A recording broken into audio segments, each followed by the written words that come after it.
High in the Andes Mountains of South America, where thin air meets stony soil, a small and unremarkable plant first took root in human hands.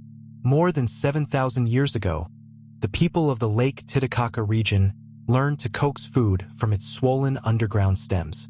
They did not know they were domesticating a crop that would one day reshape the fate of entire continents.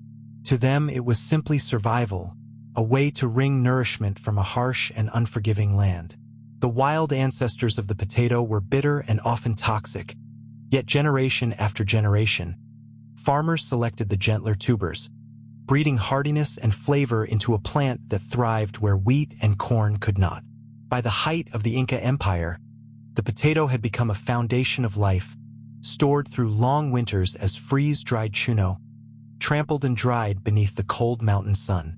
When Spanish explorers arrived in the 1500s, they came seeking gold and silver. What they carried home would prove far more valuable.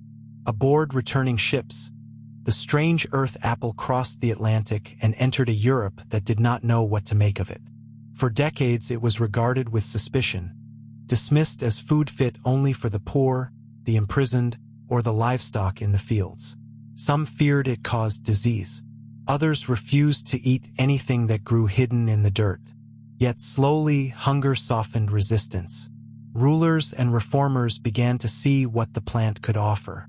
In France, an apothecary named Antoine Parmentier championed the potato after surviving on it during years of captivity, hosting lavish dinners to convince the skeptical nobility. Across the continent, kings encouraged planting to guard against famine. The reasons were simple and powerful. An acre of potatoes could feed far more people than an acre of grain, and the crop grew quickly in poor soil, demanding little beyond rain and labor. To grow the potato, farmers plant pieces of tuber, each carrying the buds known as eyes, just beneath the surface of loosened earth. From these the green shoots rise, broad leaves drinking in the sun, while beneath the soil new tubers swell in the darkness.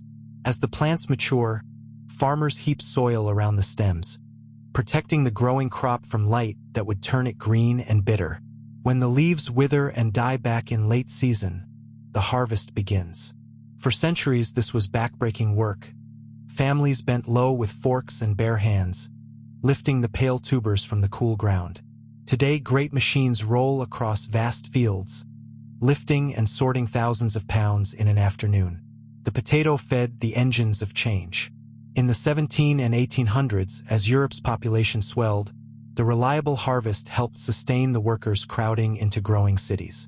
Some historians argue that the humble tuber quietly powered the rise of the modern industrial world, filling bellies so that hands could turn to factories and trade.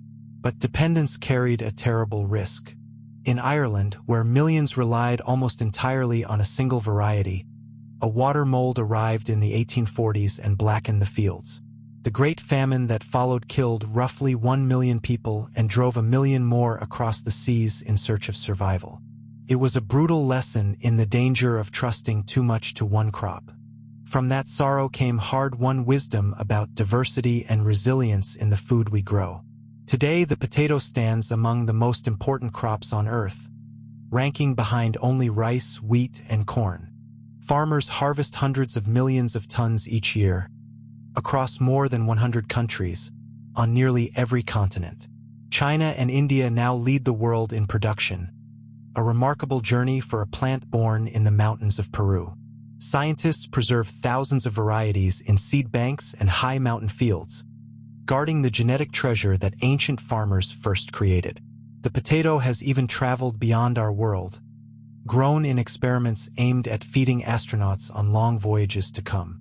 From a wild and bitter root tended by Andean hands, it became a quiet force in human history, a crop that fed revolutions, crossed oceans, and reminds us still that the things we overlook may hold the power to change everything.